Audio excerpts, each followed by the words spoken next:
Hablar del coronavirus siempre nos trae preocupaciones, ¿no? De cómo se contagió, ahora allí están en el dime y que te diré en cuanto a lo que hemos vivido.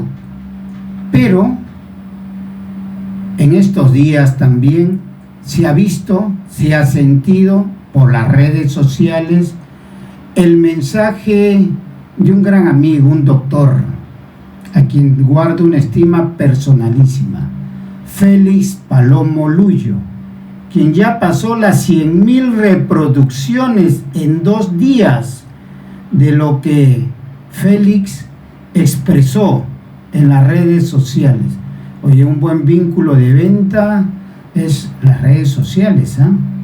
Yo creo que ahora los políticos ya no van a hacer campaña ni a pagar, sino que las redes sociales satisfacen con creces cualquier inquietud. Compartamos lo que expresó Félix Palomo acerca de la salud, acerca de lo que se nos viene, la pandemia, el rebrote del COVID ya se está sintiendo en los hospitales. Están ingresando más de 30, 40 recontagiados diariamente. Hermano, esto te va a matar, te lo digo directamente y sin tanto adorno ni maquillaje. El rebrote es peor porque te está cogiendo sin defensas, estás debilitado, estás chaqueteado, brother. Preocúpate porque no te vas a ir solo. Vas al jato, contagias al abuelito, contagias al nieto, contagias a los hermanos, contagias a todos. ¿Por qué? Porque jamean todos del mismo cubierto, pues hermano, los mismos platos. Tomas del mismo vaso en casa. Ahí está, después está. ¿Por qué se habrá muerto el viejito si no sale del cuyero? ¿Por qué? Porque lo contagiaste. Hay que ser crudos con la realidad, hermano. Aíslate, prevención, no vayas a lugares públicos, no te marquetees, my brother. Tu vida es primero.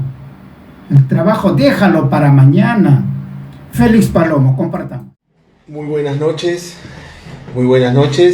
a todos los amigos en estos momentos que nos están viendo a través de nuestro fanpage. Mi nombre es Félix Palomo Luyo, médico cirujano con estudios de maestría y doctorado en salud pública, actualmente en el equipo de respuesta rápida del COVID-19, de lo que significa la Red Orollón, específicamente en el establecimiento de salud San José de Manzanares. Quienes habla, pues, está hablando por encargo de la empresa Médicos a Domicilio SOS, y en la cual, pues, verdaderamente tenemos cierta experiencia ganada durante estos 5 meses de manejo de la pandemia de pacientes COVID. 1.280 pacientes hasta el día de hoy con diagnóstico de COVID-19, y en la cual nos ha permitido tener una experiencia, porque recordar que desde que apareció el virus en nuestro país y luego en nuestra región, pues todos hemos ido aprendiendo poco a poco de cómo ha ido comportándose este virus. Hasta el momento no tenemos un protocolo de manejo que sea contundente por parte de la entidad rectora, pero sin embargo podemos compartir nosotros en este momento cómo es que vamos manejando los pacientes. Mientras se van conectando más amigos, mientras se van conectando más personas, vamos a ir conversando, vamos a ir disipando unas dudas. El día de hoy nuestro tema a conversar es manejo del paciente COVID-19 en casa. El manejo del paciente COVID-19 en casa. ¿Cómo es que nosotros estamos manejando? ¿Qué debemos hacer cuando tenemos un paciente con COVID-19 en casa? Recordar algo muy importante, por favor. Un paciente con COVID-19 en casa es una familia con COVID-19, y por tanto los cuidados tienen que ser bastantes, meticulosos, porque la idea es que otro miembro de la familia no debe contagiarse. Y en eso tenemos que tener muy claro y recordar lo siguiente, y esto es importante por favor a todos los que nos están viendo. De 100 pacientes que se pueden enfermar con COVID o infectar de COVID-19, 80 de ellos son asintomáticos y verdaderamente solo muy pocos los que van a ir a un hospital, a unidad de cuidados intensivos. Estamos hablando de entre 5 o 3 de 100 pacientes, es muy poco. Por lo tanto, es importante cómo nosotros podemos manejar y a quién tenemos que proteger en nuestra casa. En términos finales, en términos generales, nuestros niños verdaderamente, los niños no vamos a tener mayor problema con nuestros niños. Al menos quien les habla de estos 1.280 pacientes, solamente he tenido un niño nada más que verdaderamente ha presentado un síntoma y que a los 2-3 días pues pasó, superó y solamente con sintomáticos tipo paracetamol. El problema que nosotros tenemos es nuestra población vulnerable. ¿Y quiénes son los vulnerables? O sea, ¿a quién nos estamos dirigiendo cuando estamos hablando de población vulnerable? Sobre todo a nuestros ancianos y a nuestros pacientes, a nuestros familiares que tienen una comorbilidad. ¿Y qué es una comorbilidad? O sea, que tiene una enfermedad crónica. En castellano, ¿qué cosa quiere decir? Toda aquella persona, todo aquel paciente o miembro de nuestra familia que tome pastillas de manera permanente, es un paciente que está vulnerable. Por ahí me preguntaron y por ahí me están preguntando, doctor, yo tengo hipotiroidismo, ¿puedo contraer el COVID-19? ¿Soy vulnerable? Si eres vulnerable, vuelvo a repetir, quizás como hipotiroidismo no está en la lista, nos dijeron de que las personas que tienen cáncer y todo no está, dicen, puede ser que ellos puedan pensar que no son vulnerables. Sí, son vulnerables. En castellano, toda aquella persona que toma sus pastillas de manera crónica para la hipertensión, para el hipotiroidismo, los pacientes que están en tratamiento de cáncer, los pacientes que han sido sometidos a cirugías, a cirugías por cáncer sobre todo, ¿no? Son pacientes vulnerables. Entonces ellos son los que tenemos que proteger, porque son las personas, ellos que tienen verdaderamente dificultades y consecuencias muy fatales. Muy bien, quiero también, ya tenemos un número importante de personas que nos están viendo en vivo, entonces quiero también decirles lo siguiente.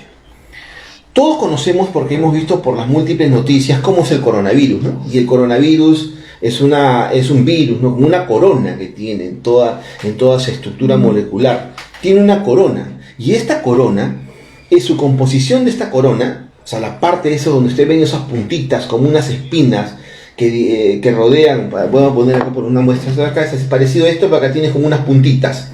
Esas puntitas, su composición es de lípidos. ¿Qué cosa? Grasa. Por lo tanto, es importante que nosotros tengamos en cuenta, porque algunas personas nos están preguntando, nos dicen, ¿por qué el virus con el jabón muere y por qué con sustancias más potentes no muere? ¿Por qué? Porque lógicamente, es como, ponemos un ejemplo, si nosotros tenemos una sartén con grasa, lógicamente que, y todos lo conocemos, que si le echamos detergente, pues va a limpiar la grasa y esa grasa se va a destruir. Igualito es el virus.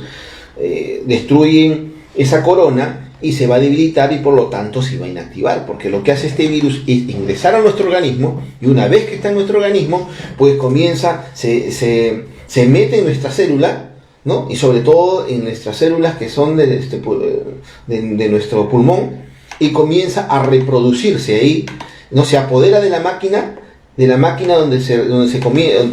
esta célula y comienza ahí a reproducirse. Por lo tanto, y puede reproducirse 1000, 10.000, 100.000 virus. Muy bien.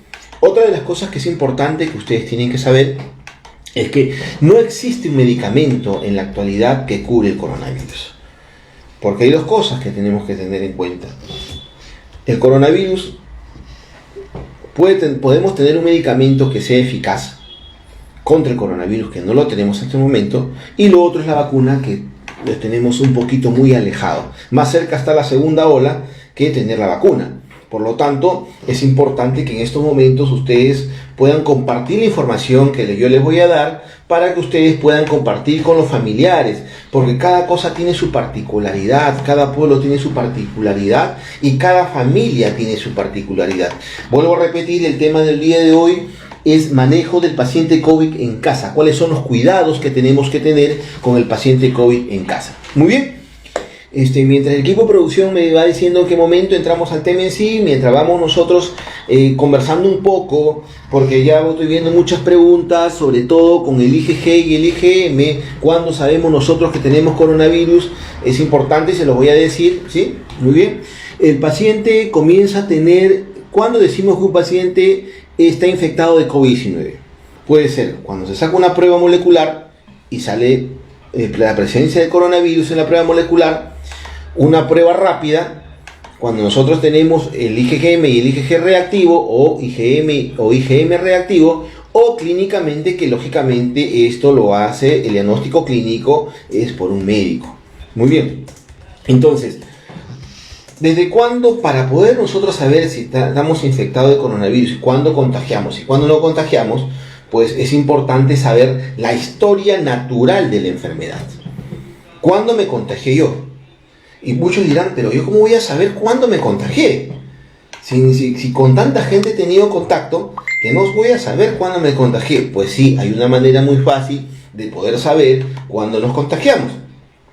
Si nosotros tenemos, por ejemplo, una prueba, el primer síntoma que aparece, y uno de los primeros síntomas, el 70% de los pacientes, al menos de lo que yo he visto en la ciudad de Huacho y Barranca, el 70% de nuestros pacientes inician los síntomas con fiebre, con una diarrea, o con pérdida del olfato o pérdida del sabor de las comidas, ¿no? Lo que nosotros llamamos en medicina el periodo, la digeusia, ¿no? La pérdida del sabor de las comidas, y la anosmia, que no leemos. Entonces, una vez que nosotros detectamos el primer día de estos síntomas, quiere decir que aproximadamente hace 7 días atrás que me contagié. Entonces ya tengo un indicador que me puede decir qué día me contagié.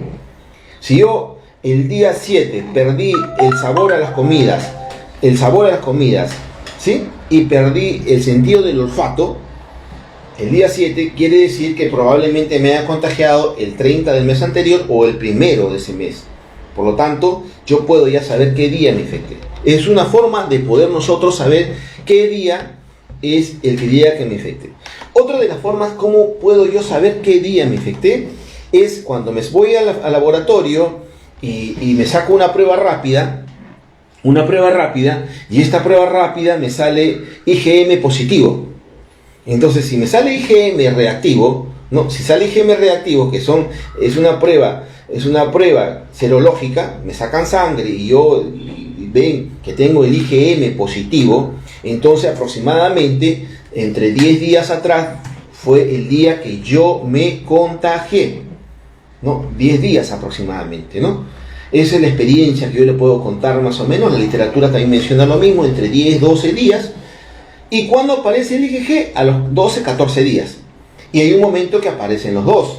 Entonces, ya una vez que yo puedo tener mi IgG, cuando tengo mi IgG y mi IgM, es que yo tengo en ese momento la enfermedad, y también estoy teniendo mis inmunoglobulinas, o sea, mis defensas. Muy bien. Recordamos lo siguiente también, ya le expliqué cómo podemos ubicar cuando nos contagiamos. Desde el día que nos contagiamos, ¿cuánto demora la enfermedad? Que es una pregunta que muchas personas nos dicen, ¿no? ¿Hasta cuándo contagio? ¿Hasta cuándo yo puedo contagiar? Porque la idea es no contagiar a miembros de mi familia, y mucho menos pues a la población. Entonces, yo digo, si yo el día 1 me contagié, yo tengo que contar 30 días, porque es el promedio que dura la enfermedad. Hasta esos 30 días yo estoy contagiando, y tengo que tener mi aislamiento, tengo que estar en mi aislamiento, y lógicamente dentro de unos momentos, poco más, hasta que producción me pueda decir en qué momento ya entramos al tema del manejo del paciente COVID en casa, qué es lo que debemos hacer. Voy diciéndole ya a ustedes que en el tema de las pruebas rápidas es importante saber de que no es necesario y no deja de ser importante que una vez yo haber pasado el proceso de COVID pueda yo repetir las pruebas. A mis pacientes yo no les recomiendo ni la prueba molecular ni la prueba rápida. No, doctor, es que yo quiero saber si sigo contagiando. Lo importante es saber la historia natural de la enfermedad, porque si de aquí yo he estado con COVID positivo y me saco dentro de un mes y salgo otra vez el IgM positivo, me asusto y puedo decir, oye, sigo teniendo COVID, sigo contagiando. No, porque ahí estamos hablando frente a pacientes que tienen el IgM persistente. E inclusive hay una literatura americana que habla de que la prueba molecular permanece hasta 45-48 días dentro de positivo, y eso no quiere decir que la persona siga contagiando. Tenemos que tener mucho cuidado a los pacientes que pasan el COVID y siguen permaneciendo y siguen teniendo el IgM positivo. Muy bien, entrando al tema. Ya tengo mi paciente con COVID-19, ya lo tengo en casa, es un miembro de mi familia, puede ser mi hermano, puede ser mi mamá, y hablamos estamos hablando en casa, los que estuvieron al hospital porque falta de oxígeno, pues es en el hospital su manejo, es otro manejo que lógicamente intrahospitalario. Lo que sí vamos a hablar, cómo nosotros lo debemos manejar en casa, y tener otra particularidad presente. Hay muchas personas que tienen su paciente COVID en casa y no quieren ir al hospital, y lógicamente compran su balón de oxígeno o tienen su balón de oxígeno, también es otro manejo que se tiene que tener. Pero vamos a hablar nosotros del grueso. Muy bien, el paciente tiene que estar en primer lugar, la regla número 1, tiene que estar en una habitación con puerta cerrada y que tenga cierta ventilación esa habitación. Pero sabemos que tenemos mucha realidad que es distinta en Huacho alrededor y en Barranca, que muchas veces las casas son multifamiliares, los cuartos lo comparten muchas personas, ¿no? Varios hermanos, y lógicamente van a decir, ¿y ahora qué hacemos? Tenemos que hacer lo posible para poder acondicionar a nuestro paciente con COVID de una manera sola. Lo ideal es que tenga un baño personal, pero eso es muy difícil muchas veces y no lo tienen un baño personal. Entonces, por lo tanto, también vamos a enseñarles en este momento cómo debe ser la limpieza de ese baño, en qué momento de limpiar, cómo se debe manejar la persona que cuida a este paciente, cuida al paciente COVID. Tiene que ser, de preferencia, siempre lo digo, la persona más joven de la casa. La persona más joven de la casa es la persona que tiene que encargarse del cuidado de nuestros pacientes COVID. Muy bien. ¿Y por qué decimos que joven? Lógicamente que sabemos, mientras más edad, el sistema inmunológico está más debilitado y por lo tanto es más propenso que se vuelvan a contagiar.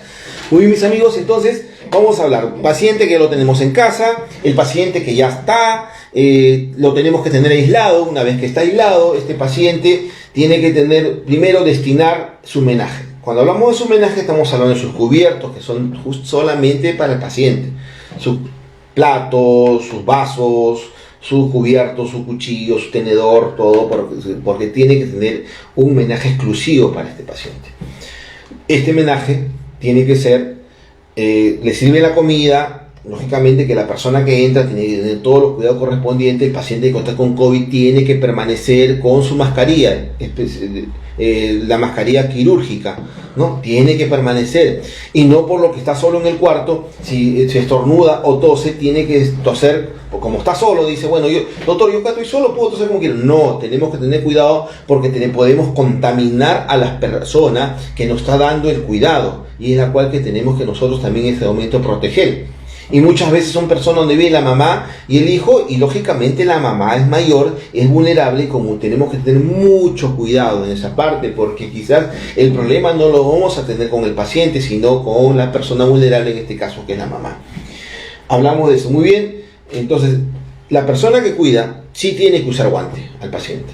Sí tiene que usar un guante, y el guante no podemos cometer ese error de que ese guante que hemos utilizado lo guardamos para el siguiente día. No, ese guante tiene que tener, lógicamente, tienen que desecharlo en un tacho de basura. Si hay tacho de basura que son bolsas de basura herméticas, mejor. Sabemos que eso está muy lejos de nuestra realidad, pero entonces tenemos que tener una bolsa, no puede ser un tacho abierto, porque el manejo de la basura es importante. La basura del paciente COVID-19 es solamente del paciente y no puede juntarse la basura de la casa o de los miembros de la familia de la casa con el paciente COVID-19.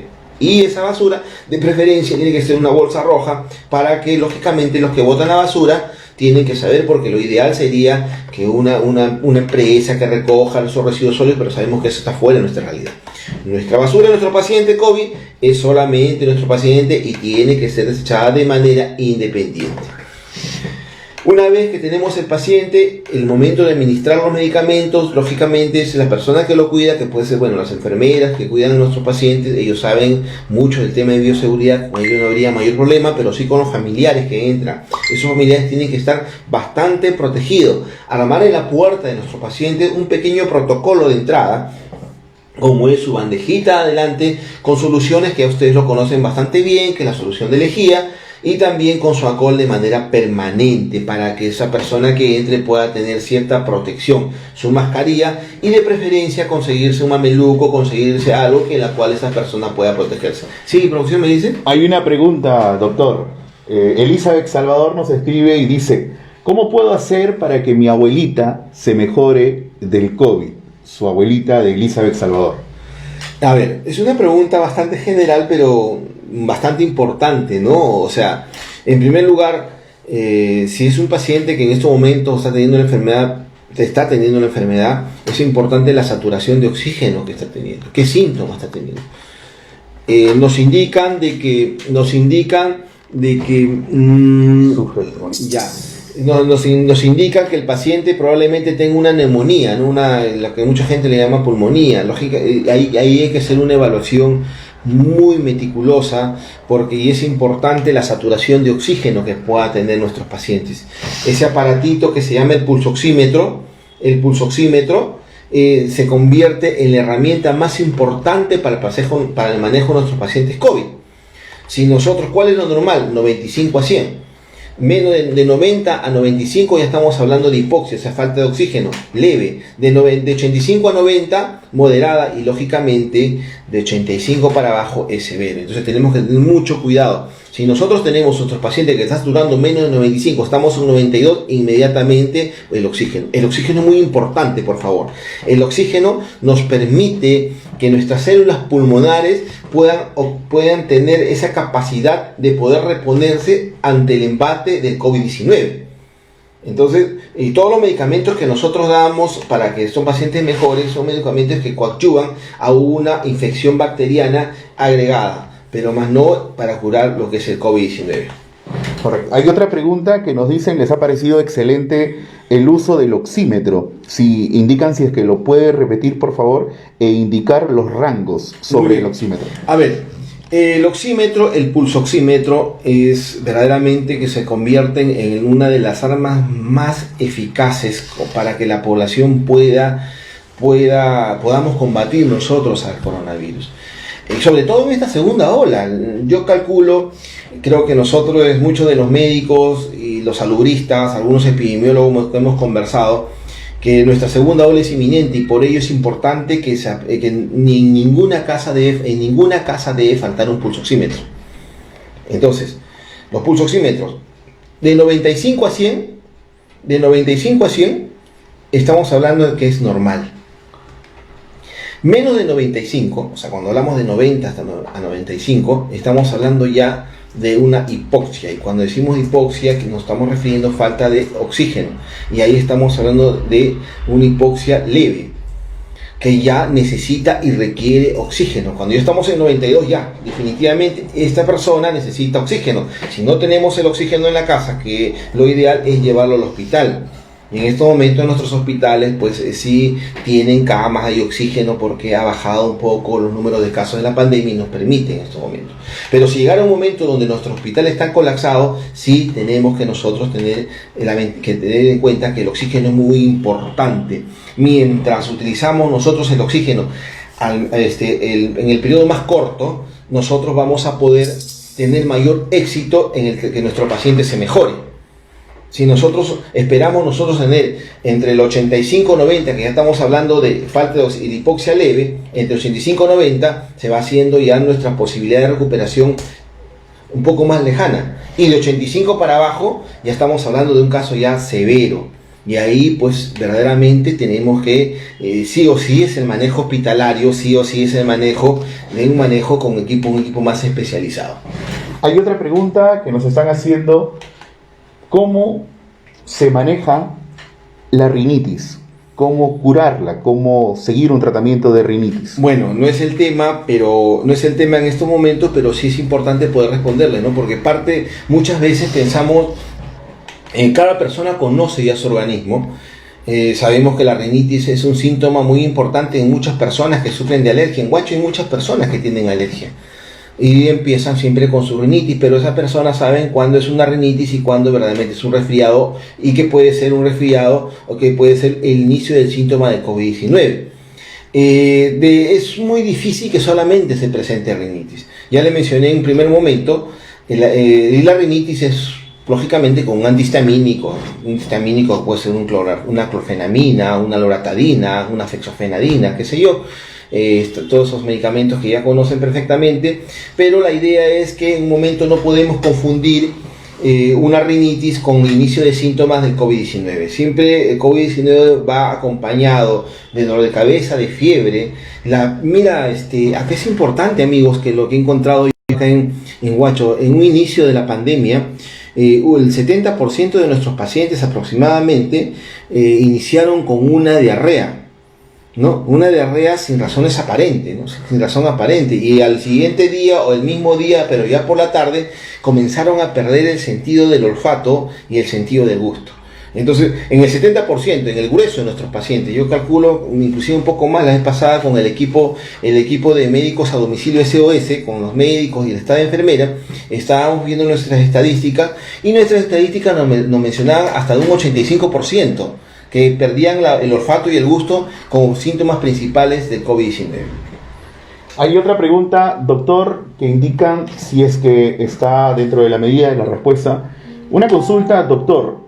Lo dice Julie Mendoza. ¿Qué marca de oxímetro sería recomendable? Porque existe oxímetro que no mide bien en algunos casos. A ver, en primer lugar, yo creo que, no sé si la empresa me puede permitir decir unas marcas que nosotros utilizamos, pero en general, estamos con la experiencia que tenemos nosotros, cualquier pulsoxímetro es útil.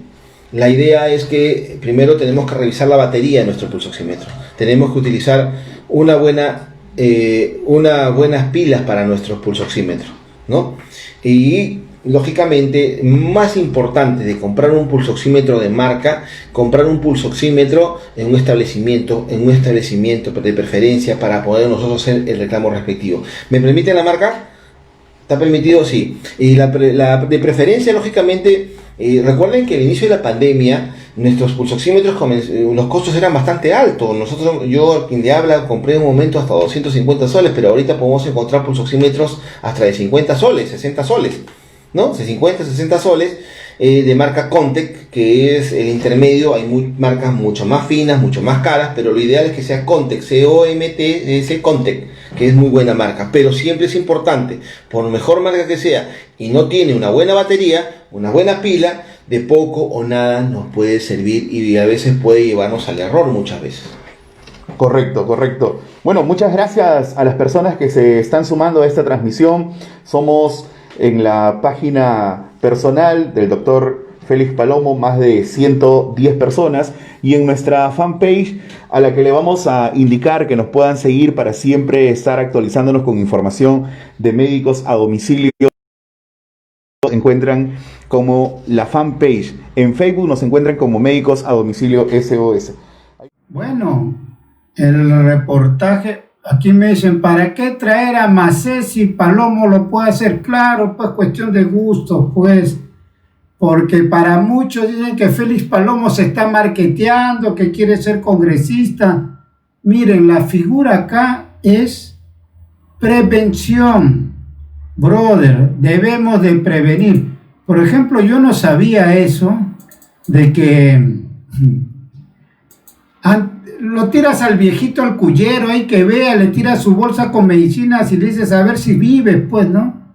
Pero ponerse mandil, guantes, descartando, y si en la familia uno está chihuán, muca, ¿de dónde para todo eso?